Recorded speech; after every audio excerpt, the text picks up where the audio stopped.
El día 15 de mayo se celebra en México a los maestros. Es el Día del Maestro. Es una celebración especial porque, ciertamente, se necesita una madera especial, un temple muy resistente y una paciencia increíble para ser maestro. Verdaderamente las personas que dedican su tiempo a enseñar a otros merecen nuestro respeto, porque al final del día, todos, no importa lo que seamos, doctores, ingenieros, contadores, arquitectos, somos lo que somos porque hubo maestros en nuestra vida que nos enseñaron a hacerlo. Así es que, de entrada, un maestro requiere todo nuestro reconocimiento, pero también nuestro más profundo agradecimiento. No lo olvide. Por eso, esta noche en Relatos del Lado Oscuro, vamos a platicar historias de fantasmas, de escuelas, de maestros y de fenómenos paranormales relacionados con la educación.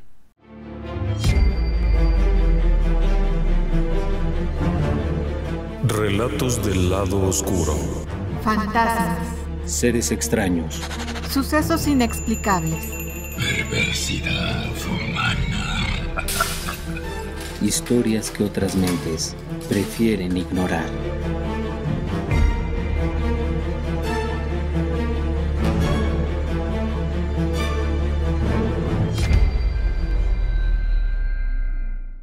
Déjeme comenzar llevándolo al norte de México, muy al norte, casi en la frontera con los Estados Unidos. La ciudad es Mexicali. Es parte de Baja California. Está en los límites con el territorio continental de la península hacia el territorio. Es un lugar caliente, seco, árido. Se encuentra en una región muy peculiar en donde el viento que sube del Mar de Cortés afecta el clima de formas peculiares, ya que en invierno puede ser muy frío, pero en verano puede ser extremadamente caliente y seco. Allí, a principios del siglo XX, se asentó una comunidad importante. Esta comunidad recibiría incluso ciertas ayudas de los Estados Unidos para formar escuelas, para muchas cosas. Una de las escuelas que se fundó en aquel entonces fue una escuela primaria para señoritas, la Escuela Leona Vicario. Su construcción se realizó más o menos entre 1920 a 1924, una escuela pensada de acuerdo a los modernos estándares de educación de aquel entonces. Es decir, que había amplios salones, ventanas para todas partes, espacio para divertirse, con una serie de jardines y áreas de recreo enormes, un espacio para tomar clases de música. A principios del siglo XX era frecuente, sobre todo en las escuelas de señoritas, que se impartieran clases como costura, bordado, música, poesía, artes verdaderamente sutiles y bellas que en buena medida se han ido olvidando, pero bueno, en aquellos años existían estos cursos. La Leona Vicario se convirtió en una escuela muy socorrida para las señoritas de aquel entonces. Conforme fueron pasando los años, obviamente evolucionó. Evolucionó junto con una ciudad que ha ido creciendo de forma dramática. La escuela dejó de ser solo para señoritas, se convirtió en escuela federal y se volvió mixta, teniendo ahora laboratorios, teniendo áreas de clase, zonas para aprender idiomas. Se incorporó a la nueva corriente de educación bilingüe que existe en el norte del país. Muchísimas personas han pasado por ahí a lo largo de casi 100 años. Muchísimas personas, desde funcionarios públicos, empresarios, han estado ahí. Han estudiado en ese lugar y han escuchado acerca de la historia de la maestra fantasma. Como toda buena historia de fantasmas en una escuela, hay muchas versiones. Una de ellas, la que es más comúnmente aceptada, es la de 1930 y algo. El recuerdo no es muy claro, y las personas que originalmente hayan conocido este relato desafortunadamente ya no están con nosotros. O si lo están, son personas muy mayores que vagamente recordarán. El hecho es que, según se cuenta, alrededor de 1935-1936 la escuela estaba en apogeo. La escuela funcionaba todavía como únicamente para niñas, era una escuela de señoritas. Era bulliciosa, activa. Entraban temprano, salían por la tarde. Se había logrado abastecer de agua la zona perimetral para regar pastos, así es que había pastizales. Los niños, en este caso las niñas, tenían particular aprecio por una maestra, la maestra de piano. Era una señorita de la Ciudad de México, según se cuenta, que había viajado específicamente a Mexicali para hacerse cargo de la instrucción musical de aquellas chicas de esta escuela. Una mujer reservada, atenta, elegante, a la usanza de antes. Se dice que debe de haber sido muy guapa, pero no se sabe nada de su pasado, salvo estas historias de que era una mujer elegante y guapa que tocaba el piano deliciosamente. En la parte de abajo, en lo que se le denomina hoy en día sótano, que en realidad es simplemente un piso inferior, estaba esta sala en la que había un hermoso piano cuarto de concierto, traído de los Estados Unidos. El piano era especialmente sonoro, y esta mujer lo hacía sonar bellamente. Frente a ella, las niñas escuchaban atentas, para después intentar sus pininos tocando las teclas. Ella, gentilmente, hacía las anotaciones mientras llevaba el ritmo. Bien. Todo va muy bien. Ella lo disfruta enormemente.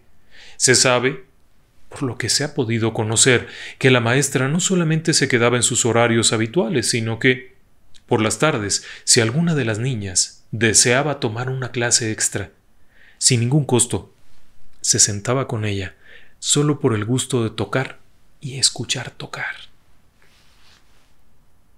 El hecho es que, hacia finales de 1936, la maestra, la querida maestra, según cuenta la historia, sufre un accidente. Saliendo de la escuela algo ocurre, no queda muy claro si fue un accidente de una caída, un atropellamiento. El hecho es que pierde el brazo derecho. Durante los días siguientes y semanas permanece hospitalizada y cuando finalmente regresa a la escuela no puede tocar el piano, aun cuando intenta tocarlo con la mano izquierda. No es lo mismo. Lo intenta una y otra vez, pero no es igual. Hay canciones, hay melodías que no se pueden tocar con una sola mano y menos con la izquierda siendo diestro. Encontraba algún alivio en escuchar a sus alumnas tocar, pero la imposibilidad de enseñarles la lleva a que se retire. En algún momento, abandona la escuela y se refugia en su casa, en las afueras de la ciudad, en la más total soledad. Se dice que la maestra debe de haber caído en una profunda depresión. Abandonándose, quedándose encerrada en su casa, sería encontrada muerta algún tiempo después. Vivía sola. No tenía familia en Mexicali, no había gran cosa de gente que se le acercara. Así es que un buen día alguien se percata que la maestra no ha aparecido por ningún lado y al ir a la casa la encuentran muerta, el cuerpo en una habitación con varios días de haber fallecido. Se le da cristiana sepultura en una tumba de la que no se tiene memoria. La ciudad ha crecido tanto. Los años pasan, el viejo cariño a la maestra va perdiéndose, los chicos nuevos que entran ahora son chicos y chicas, hay bullicio, así es que la vida continúa.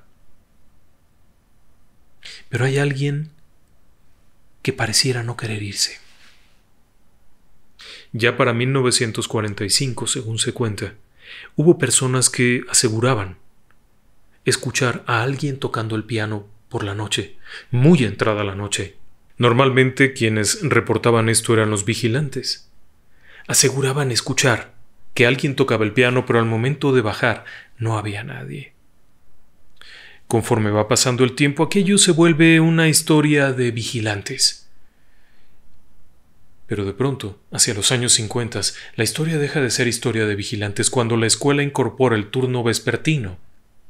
Los maestros que eran asignados a este turno terminaban sus clases quizá a las 8 de la noche, en lo que entregaban documentos, en lo que platicaban un poco, ordenaban sus cosas para el día siguiente o dejaban ordenado el salón para los de la matutina. Comenzaron a reportar lo mismo. Escuchaban a alguien tocando el piano. Dulce, muy dulce, de una forma muy dulce. Pero al bajar a esta especie de semisótano, encontraban el piano sin nadie. Pero el sonido había sido muy claro. El rumor fue creciendo porque además se presentaban otros fenómenos.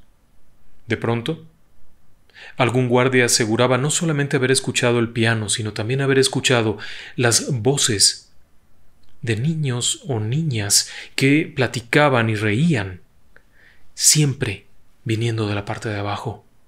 Este fenómeno se fue repitiendo y durante los años 70 se ha incrementado más hasta nuestros días. Lo sorprendente de este fenómeno es que hoy en día todavía hay personas, especialmente los guardias que custodian el edificio, que aseguran que no solamente es el sonido del piano, el cual por cierto sigue estando ahí en el sótano, ya está muy deteriorado por el paso del tiempo obviamente, pero sigue estando allí y lo escuchan. Pero además hay otra serie de fenómenos, los ruidos de niños jugando, riendo, hablando, en una escuela que está totalmente vacía, hasta el punto en el cual los guardias suelen estar únicamente en la puerta, cerca de la puerta principal, y desde ahí se mantienen. Normalmente con la puerta abierta, porque si se asoman un poquito y tienen que salir, lo hacen. Según se cuenta, la maestra nunca se fue. El viejo edificio está ahí, hermoso, con una construcción muy, muy clásica. Su pasillo central largo, con piso de madera. De ese piso que permite escuchar perfectamente cuando alguien camina. Y no se equivoque. El crujir de un piso de madera por la temperatura, el cambio de humedad o lo que usted quiera, no se escucha como cuando alguien camina sobre la madera. Ese sonido particular es frecuentemente escuchado en dirección hacia el sótano. También hay quienes aseguran haber visto la sombra. Sí. El fenómeno es multifacético. En los años 90 hubo una serie de avistamientos especialmente importantes. ¿Por qué en esa época? No lo sé, no tengo forma de saberlo, pero en esa época estos avistamientos fueron tan sonados porque lo que veían era una mujer de vestido largo hasta los talones y ropa aparentemente blanca, el pelo un poco recogido atrás, que se desplazaba por el pasillo hacia el sótano. A partir de ahí, muchos de los guardias prefieren tener la luz encendida. Todas las luces encendidas, por si acaso. ¿Por qué de esta historia y por qué nos interesa tanto? Bueno, más adelante le voy a platicar un poco más, si usted me lo permite.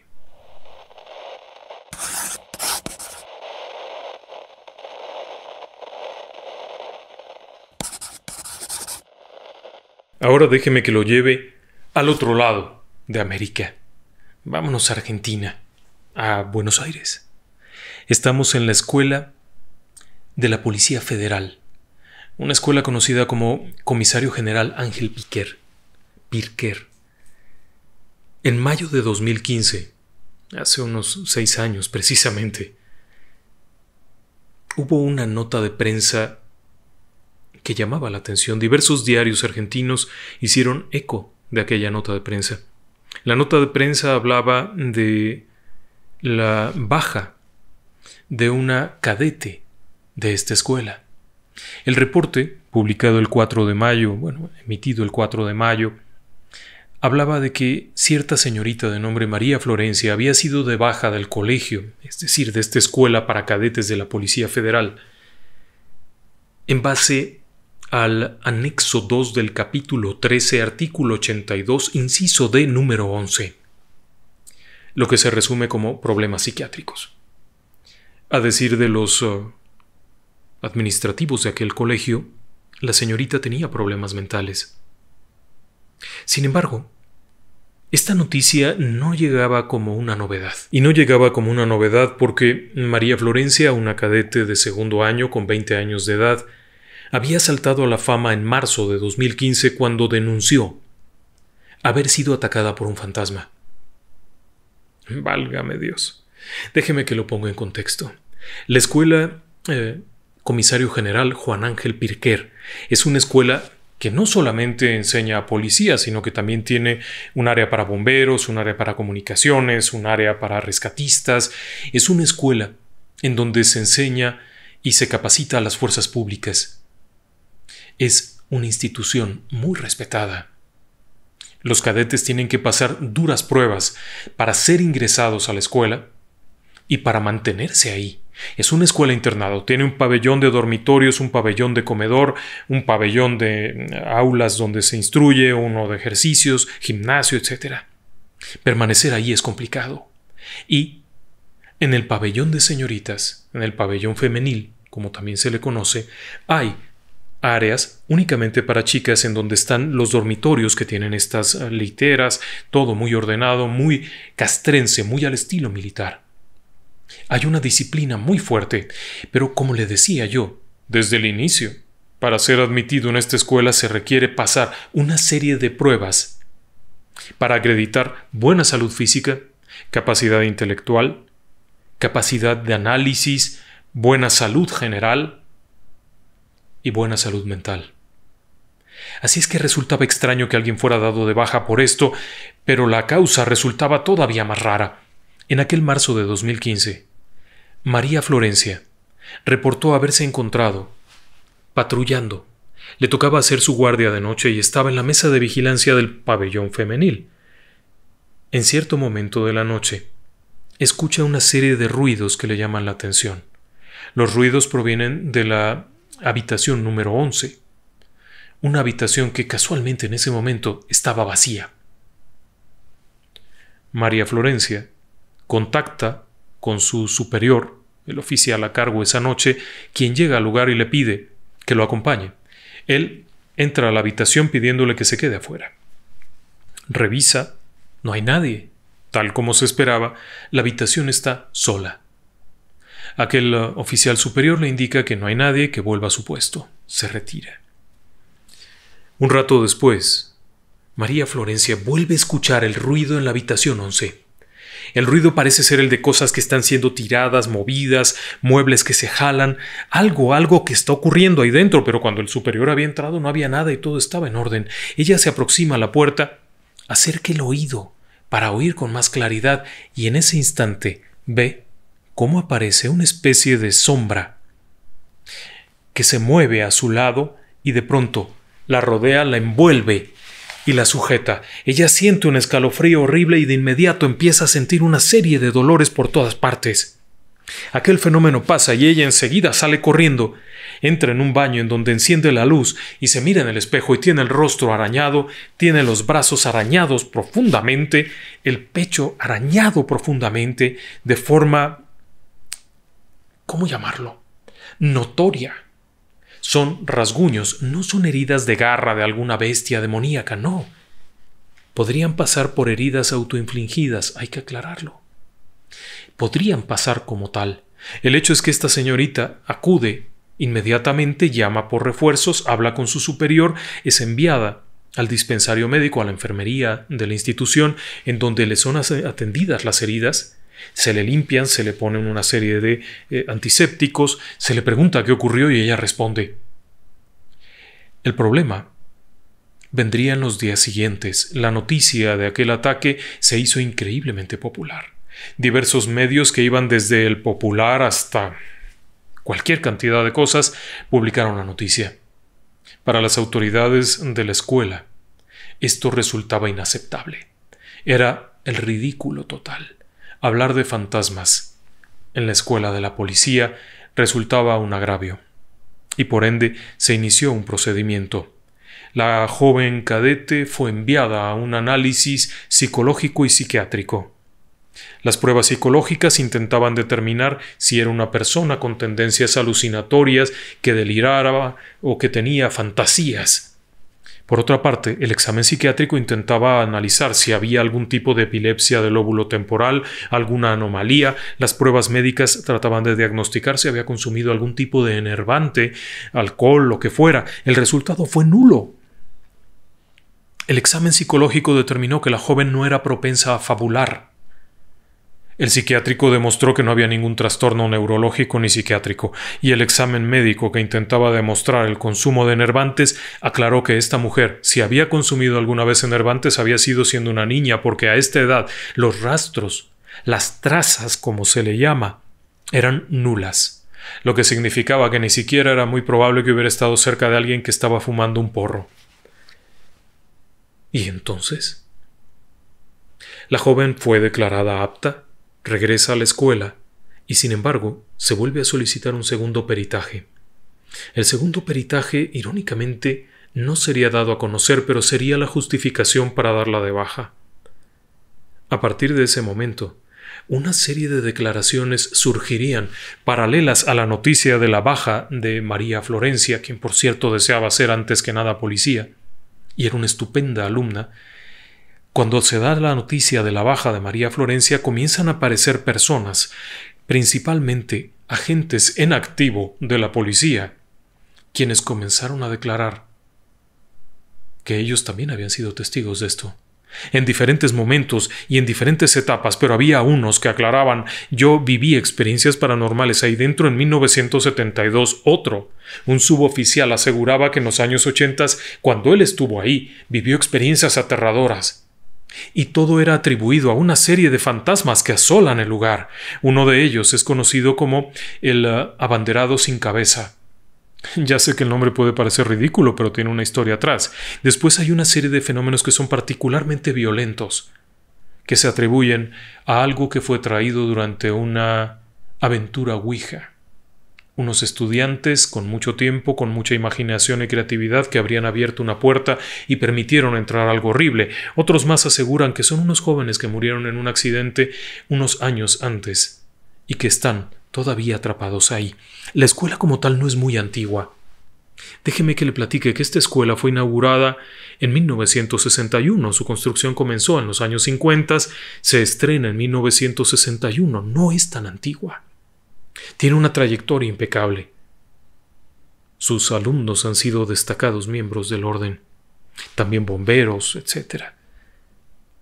La historia del abanderado sin cabeza es interesante, y esa la contó uno de los propios testigos de los fenómenos, quien aseguraba que en los años 70 un joven cadete había destacado especialmente.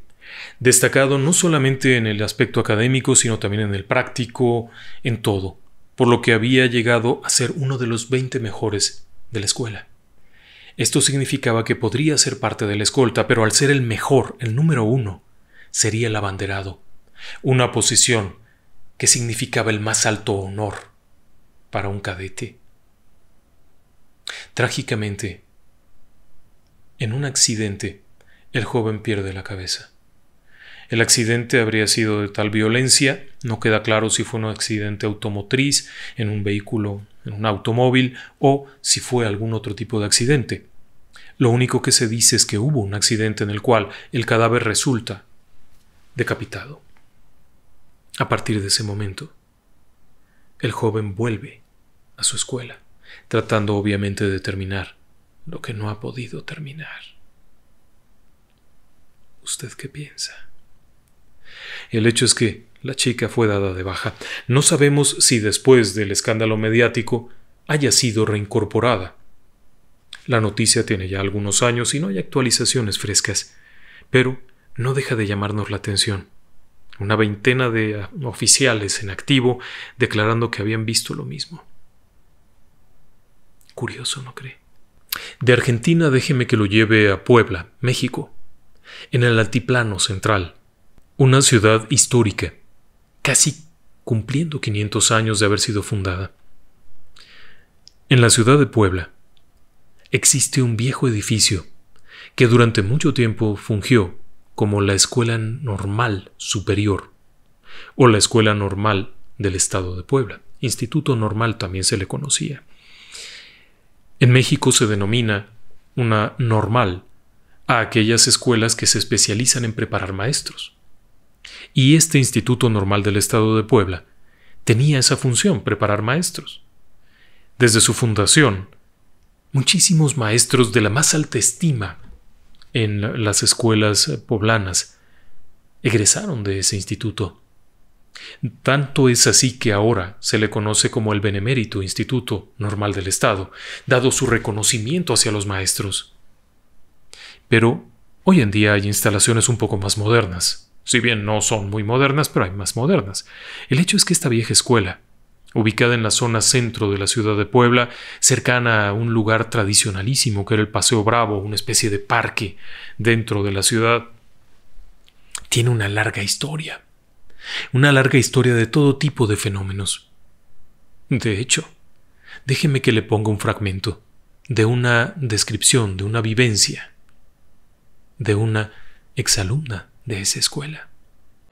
Y también te voy a decir una cosa, yo soy egresada del Instituto Normal del Estado y el nombre de los nahuales de la normal viene porque en el edificio antiguo del Benemérito, que está ahí en la 11 Sur y la 11 Poniente, ese viejo edificio, pues ahí dicen que se aparecía el nahual, porque ahí dicen que fue convento primero, después que fue panteón, y entonces dicen que se aparecía esa figura que de nuestros abuelos han comentado del nahual. Yo no lo puedo definir como sea, pero dice que de ahí vino el nombre de nahuales.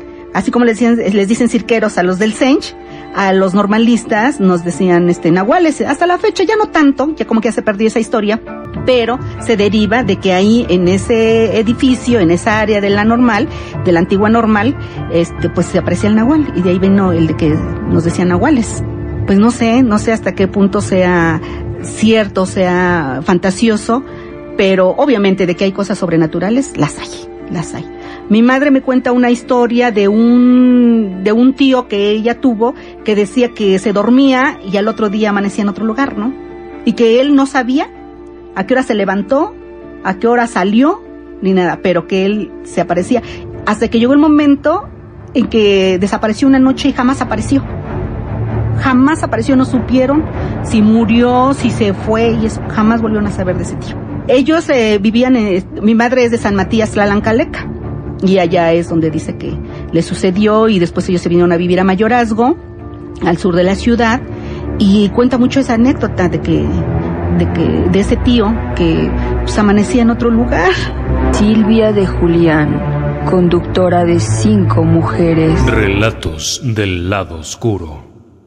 Ahora que estábamos preparando el programa y estudiando los temas, nos acordamos que nuestra amiga, Silvia de Julián, quien es una periodista muy reconocida y quien además es compañera de la estación de radio durante muchos años, trabaja en una revista estupenda de noticias y de actualidad, excelente entrevistadora. Ella nos había platicado esto, pero no es lo único. De acuerdo con lo que nos narraba, nos pusimos a investigar un poco. Vea, el edificio como tal fue construido alrededor de 1908. En la época porfiriana, en la plena época de Porfirio Díaz en México, una época muy conservadora.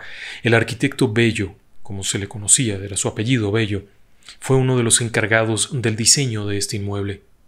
Estupendo inmueble, techos altísimos, espacios muy amplios, estructura increíblemente fuerte y robusta, diseñado específicamente para ser escuela.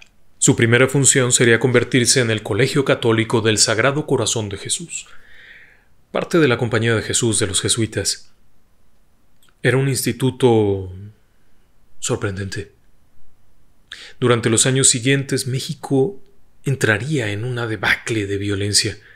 La Revolución Mexicana sería un periodo muy violento del país, pero lo que seguiría después sería atroz. Tras la Revolución Mexicana vendría la fiebre española, alrededor de 1918, que diezmó a la población. Después, vendría un periodo conocido como la Guerra de los Cristeros. La Guerra de los Cristeros fue una situación muy difícil que vivió el país cuando el gobierno intenta controlar a la Iglesia. Con una serie de disposiciones legales, la Iglesia en ese momento era propietaria de numerosos edificios, negocios, y tenía una fuerza política brutal. El hecho es que el gobierno aplica una serie de leyes que ya existían desde los años 50 del siglo anterior, con lo cual sobreviene un momento de persecución religiosa. La Iglesia Católica se niega a acatarla en un principio y esto genera que el gobierno prohíba el culto, que persiga a ciertos sacerdotes y a su vez esto genera que las personas, los creyentes, los fieles de la Iglesia Católica se levanten en armas. Y un país como México, que seguía todavía en llamas de la Revolución Mexicana, vuelve a estallar en llamas. Esto transcurre entre 1926 a 1929. Fue un periodo muy violento. El edificio fue confiscado. Se le quitó a la Compañía de Jesús en 1926. Para 1928 fue convertido en el Instituto Normal del Estado de Puebla. Pero seguía habiendo todavía represalias. Era una situación muy tensa. México no encontraría paz, sino hasta bien entrados los años 30. O por lo menos una cierta paz. En los años 50 el edificio fue convertido en la Escuela Normal Superior del Estado. El hecho es que durante todo este periodo de tiempo, aquello fue cualquier cantidad de cosas. Y ocurrieron cualquier cantidad de situaciones raras. De ahí que durante muchos años se hayan surgido historias. La primera de ellas es la del nahual. Se contaba desde un principio que dentro de la escuela había un nahual, es decir, una cambiforme, un ser humano que por artes mágicas podría transformarse en otra cosa. Los testimonios del nahual comienzan en los años 20, a finales de los años 20, cuando se convierte en el Instituto Normal del Estado, comenzaron a hablar de la aparición de un nahual dentro de la escuela. Llegó a tal punto el asunto que las propias personas que estudiaban ahí lo tomaron a broma y se nombraron a sí mismas como los nahuales. Durante años a los estudiantes se les conocía como los nahuales, lo que nos ha descrito nuestra amiga Silvia de Julián. Pero no era lo único. Con el paso del tiempo siguieron habiendo toda clase de relatos de fenómenos fantasmales. Pero en esta escuela, el fenómeno más recurrente, según se ha descrito, no es el del nahual, como se decía, sino un fenómeno de alumnos. Esta escuela ha tenido apariciones fantasmales de alumnos. En un principio era solo para señoritas, después ya cambió, se convierte en una escuela para ambos sexos, pero los relatos son muy variados.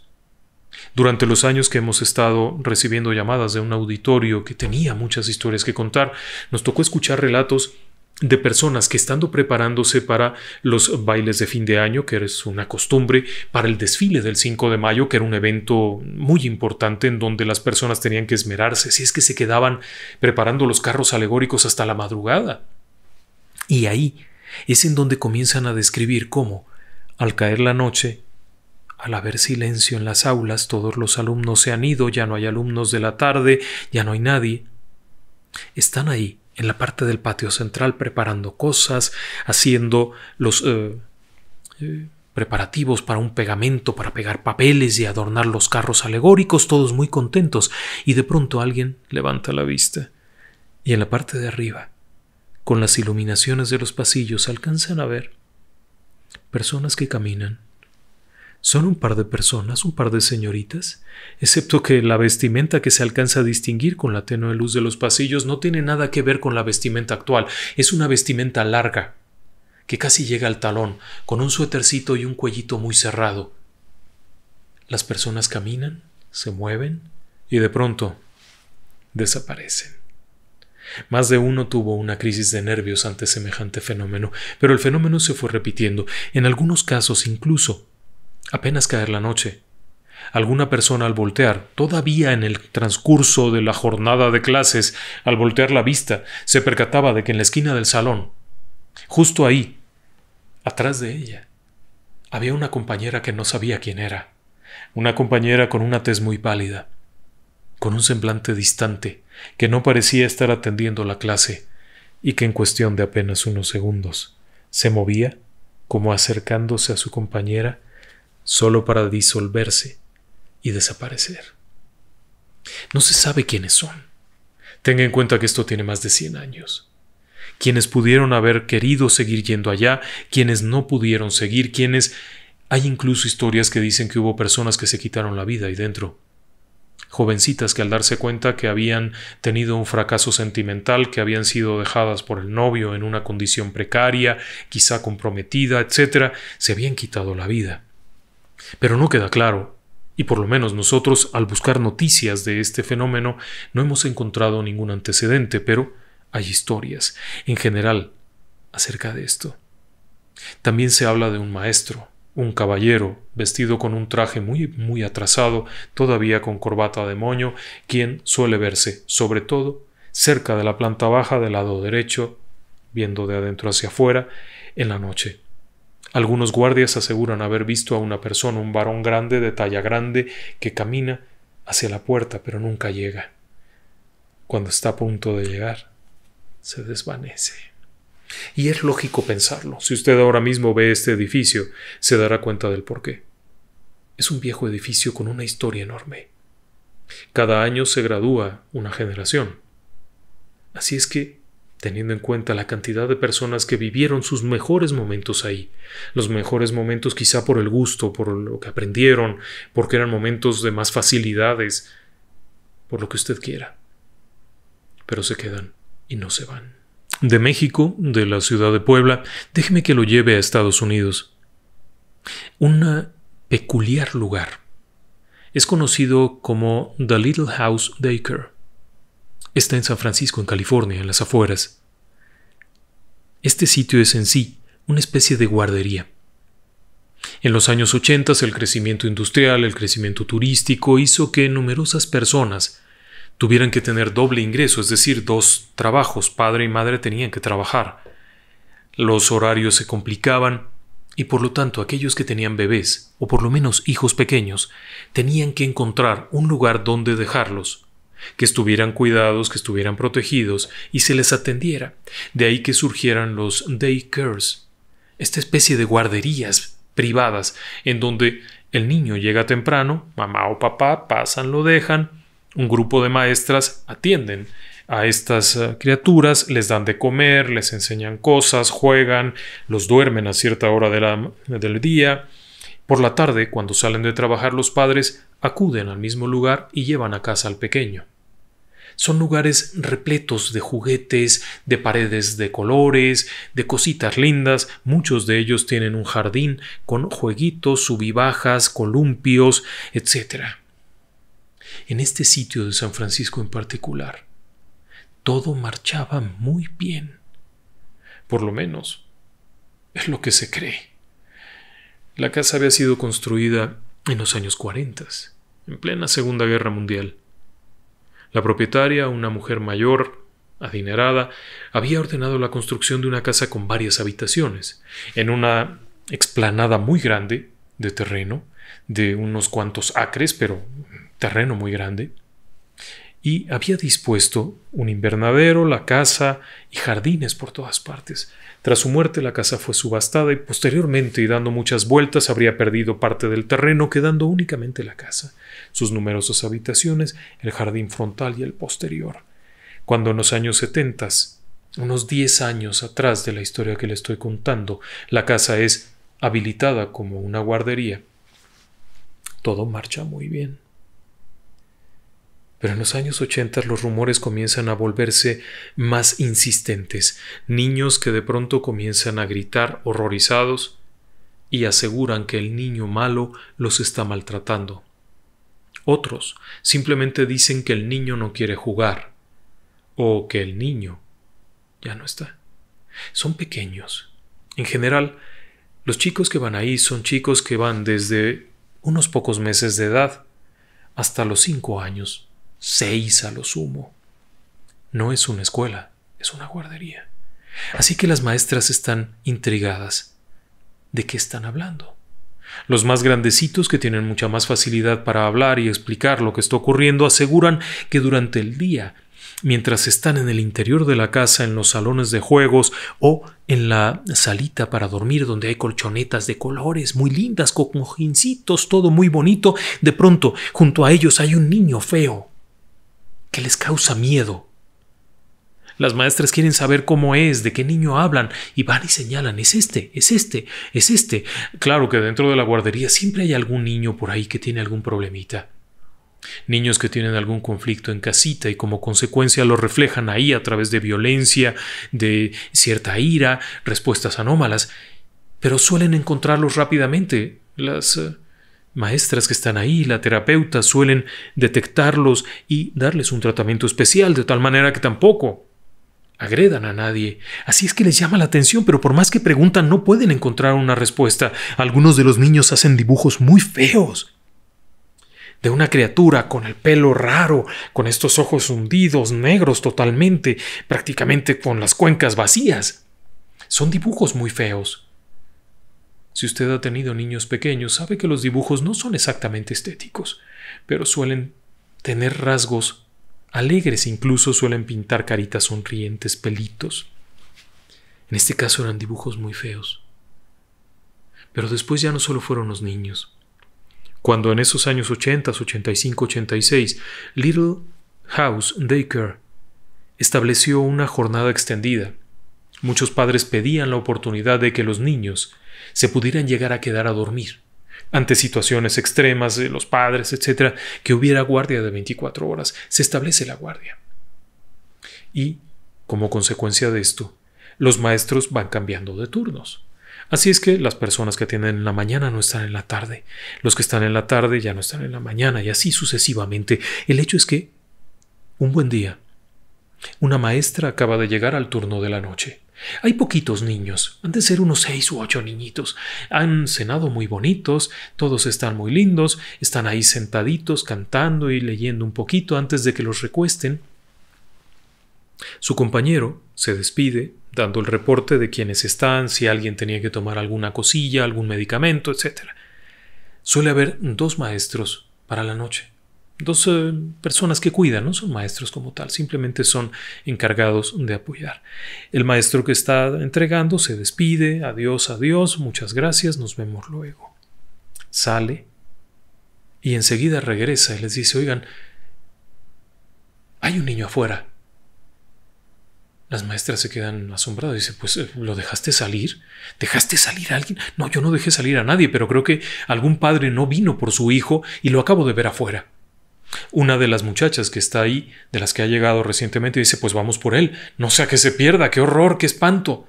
Salen y alcanzan a ver a un niño, efectivamente. Afuera está un poco oscuro, las luces de la calle no llegan hasta allá, así es que está un poco oscuro, y ahí sentadito, en la bajada de las escaleras, hay un niño pequeño, debe de ser de unos 5 o 6 años, cuando se acercan a estas personas y le dicen, hey, oye, ven, vamos para adentro, amigo, venga, en lo que llega tu papá, regrésate para adentro, no sé cuánto, y el niño se levanta y camina, y lo alcanzan a ver.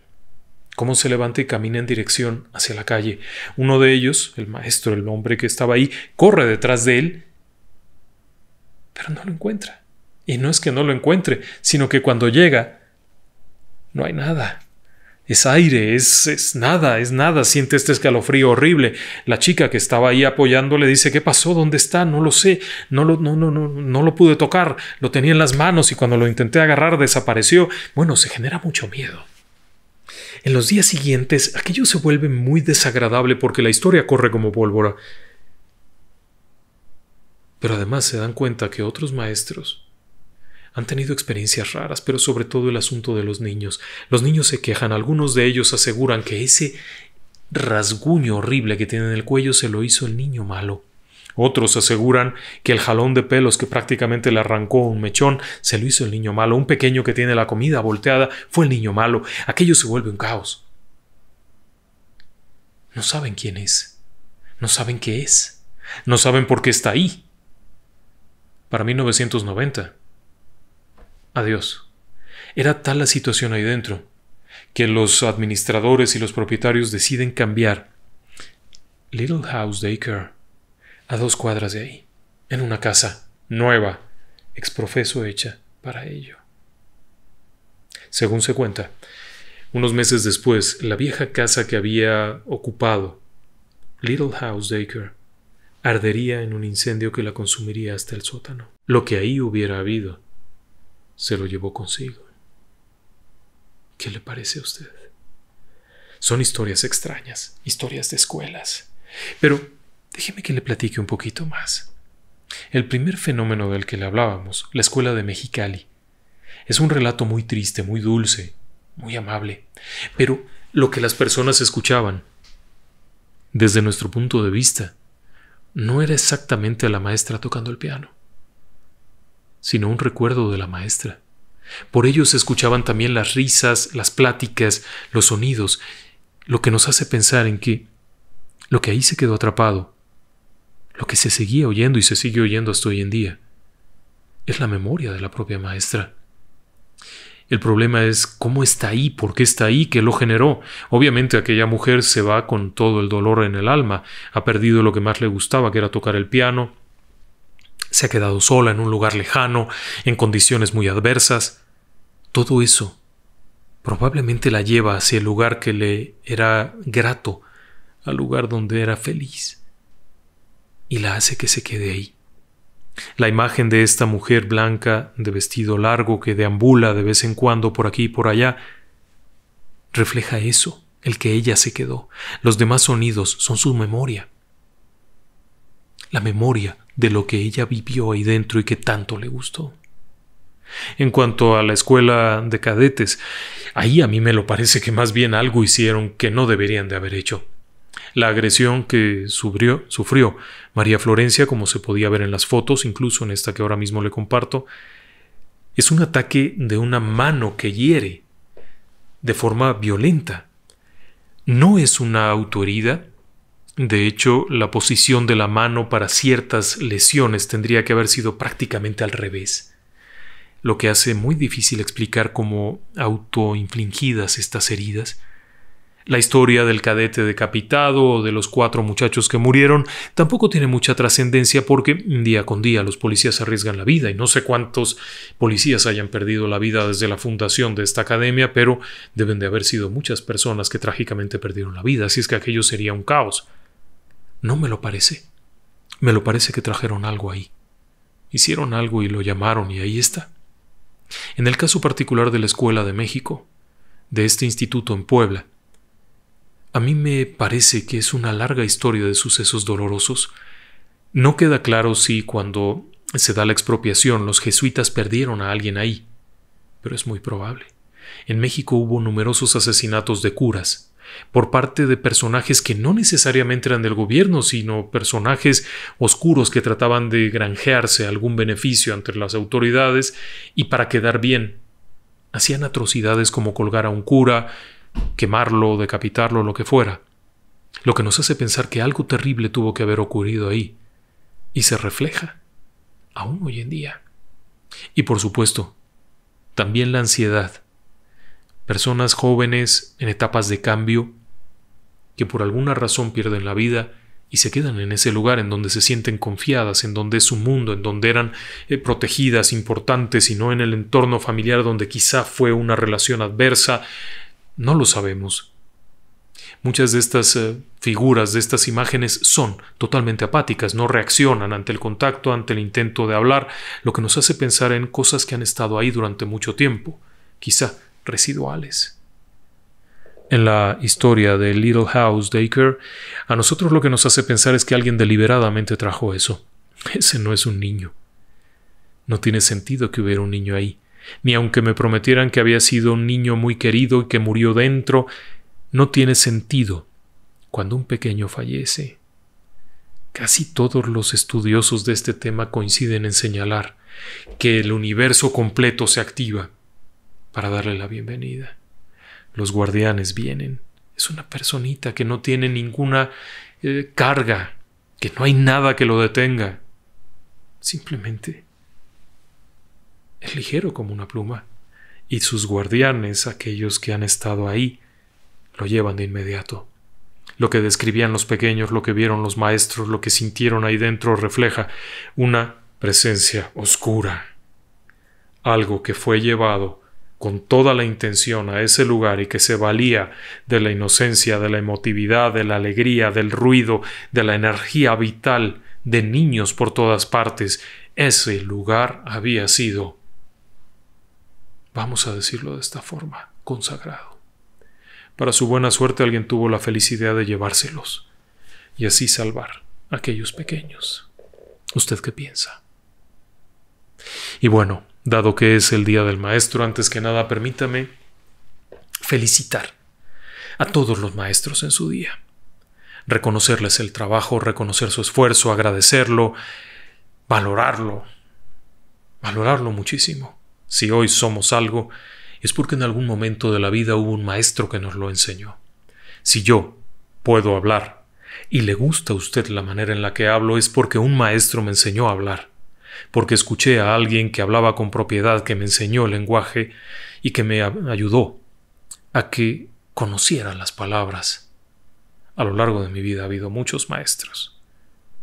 La gran mayoría, hoy, ya emprendieron el camino, pero no por ello dejo de agradecerles todo lo otorgado. Y por ello les mando un fuerte abrazo a todos y todas, maestros y maestras que me estén acompañando esta noche. Y por supuesto también mandamos muchos saludos. Vamos a mandar un saludo muy cordial para nuestra amiga Cicely Balbuena. Ella cumplió años apenas el 12 de mayo, así es que todavía está fresco. Un abrazo fuerte por allá, Cicely. También para América Linares. Ella cumple años hasta el día 25, así es que estamos muy a tiempo de mandarle un muy fuerte abrazo. Y también queremos mandar un fuerte saludo a María del Carmen Lisiaga Matías, de parte de Rafael Ortiz. Le manda un gran saludo. Oscar, quien desde el Facebook nos escribe, él está en Córdoba, Argentina. Oscar MLN. Muchas gracias por acompañarnos. Eduardo Núñez, él es un camionero mexicano, pero maneja en Estados Unidos. Eduardo, nos da mucho gusto saberlo. Le mandamos un fuerte abrazo y cuando pueda, platícanos una historia de camionero. María Luisa Tapia desde Tucumán, Argentina, lugares interesantísimos. Fuerte abrazo, Argentina. Rafa Hermosillo, quien saluda a su esposa Rosario en Guadalajara, Jalisco. Un saludo, Rosario, y un fuerte abrazo. Muchas gracias por acompañarnos. Y claro, un saludo a Oscar Malán, que también nos está acompañando. Muchas gracias. Muy buenas noches. Y que descansen en paz.